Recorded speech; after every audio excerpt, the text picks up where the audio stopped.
اعوذ باللہ من الشیطان الرجیم بسم اللہ الرحمن الرحیم۔ اب یہ احمق لوگ کہیں گے کہ ان مسلمانوں کو کس چیز نے ان کے پہلے قبلے یعنی بیت المقدس سے منحرف کر دیا ہے؟ تم کہہ دو کہ مغرب بھی اللہ کا ہے اور مشرق بھی اللہ کا ہے، وہی جس کو چاہے راستہ سیدھا بتا دیتا ہے، اور اسی طرح ہم نے تم کو سب امتوں میں افضل بنایا تاکہ تم لوگوں پر گواہ رہو اور تمہارا رسول تم پر گواہ رہے۔ رہا وہ قبلہ جس طرف تم پہلے تھے، وہ تو ہم نے اس لیے بنایا تھا کہ ہم معلوم کریں کہ کون ہمارے رسول کے ساتھ ہے اور کون پیچھے کو ہٹا جاتا ہے، اور یہ قبلے کا بدلنا لوگوں پر بڑا شک گزرا مگر ان پر نہیں گران ہوا جو ہدایت یافتہ ہے، اور اللہ تو تمہارے ایمان کو ضائع نہیں کرتا، بلا شبہ اللہ لوگوں پر بڑا شفیق اور بڑا ہی مہربان ہے۔ ہم تمہارے چہرے کا بار بار آسمان کی طرف اٹھنا دیکھ رہے ہیں، اس لیے ہم تم کو اسی قبلے کی طرف جس کو تم پسند کرتے ہو منہ کرنے کا حکم دیں گے کہ اپنا چہرہ نماز میں مسجد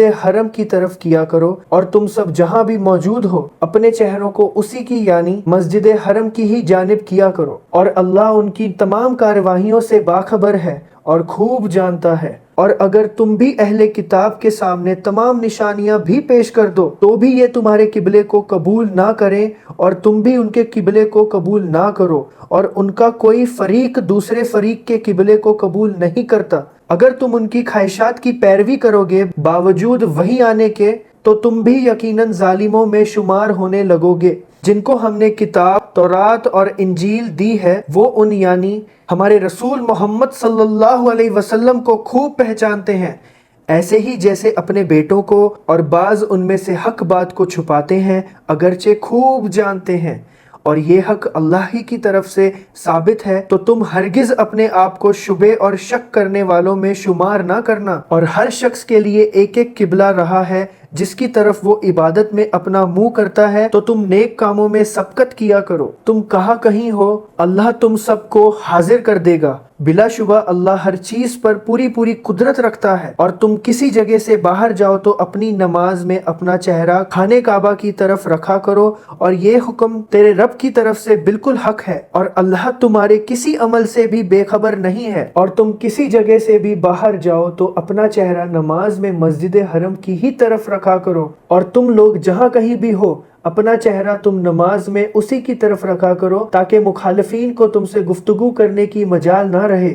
مگر ان میں جو ظالم ہیں تو تم ان سے کوئی اندیشہ نہ کرو، لیکن مجھ سے ہی ڈرتے رہا کرو، تاکہ میں تم پر اپنا انعام پورا کروں اور تاکہ تم راہ حق پر قائم رہو۔ جس طرح ہم نے تم لوگوں میں ایک رسول بھیجا جو تم ہی میں سے ہے، اور جو ہماری آیت تم کو پڑھ پڑھ کے سناتا ہے اور تم کو پاکیزہ بناتا ہے اور کتاب الہی سکھاتا ہے اور حکمت کی اچھی اچھی باتیں بتاتا ہے، اور تم کو ایسی باتیں بتاتا ہے جو تم بالکل نہیں جانتے تھے، تو تم میری نعمتوں کو یاد کیا کرو، میں بھی تم کو عنایت سے یاد رکھوں گا، اور میری نعمت پر شکر کرو اور میری ناشکری نہ کرو۔ اے مومنو، تم صبر اور نماز کے ذریعے میری مدد حاصل کرو، بلا شبہ اللہ صابرین کے ساتھ ہے۔ جو اللہ کے راستے میں قتل ہو جاتے ہیں تو ان کے بارے میں یہ نہ کہا کرو کہ وہ مردہ ہیں، وہ تو ایک معزز اور ممتاز حیات کے ساتھ زندہ ہے، لیکن تم اپنے ان حواس سے اس زندگی کا ادراک نہیں کر سکتے۔ تم یہ سوچ بھی نہیں سکتے کہ ان لوگوں کو کس طرح سے رزق دیا جا رہا ہے، یہ ہم انسانوں کے بس کی بات نہیں ہے۔ اور ہم تم کو آزمائیں گے، کبھی خوف سے، کبھی بھوک سے، کبھی مال میں نقصان سے، کبھی جان کے نقصان سے، اور کبھی پھلوں میں نقصان سے۔ تو اے نبی صلی اللہ علیہ وسلم، تم بشارت سنا دو صابرین کو۔ ماشاءاللہ، اللہ کی بات سن کے دل کو کتنا سکون ملتا ہے۔ اگر ہم اس قرآن کو اپنی لینگویج میں جب پڑھتے ہیں اور ہمیں پتہ چلتا ہے کہ اللہ تعالیٰ کا کلام کیا ہے اور اللہ تعالیٰ ہم سے کیا کہہ رہا ہے، تو ہمارے دل کو کتنا سکون ملتا ہے ماشاءاللہ۔ اور اللہ تعالیٰ وہ ساری چیزیں یہاں پہ بیان کرتا ہے جو ہماری زندگی میں آلریڈی ہو رہی ہوتی ہیں، جیسے کہ آپ سب کی زندگی میں بھی بہت ساری آزمائشیں ہوں گی، میری زندگی میں بھی ہوتی ہیں، ہر کسی کی زندگی میں الگ الگ ٹائپ کی آزمائشیں ہوتی ہیں، تو ہمیں اس کا شکر ادا کرنا چاہیے۔ سورہ بقرہ کی آیت نمبر 156، یہ والی آیت ماشاءاللہ یہ میں ابھی آپ کو پڑھ کے سناؤں گا، اور آپ سنیے کہ جب ان پر کوئی مصیبت آتی ہے تو کہتے ہیں کہ ہم سب تو اللہ ہی کی ملکیت ہیں اور ہم اسی کی طرف لوٹ کر جانے والے ہیں۔ یہ ایک دعا ہے، اِنَّ لِلَّهِ وَإِنَّ إِلَيْهِ راجعون، یہ دعا بہت طاقتور دعا ہے۔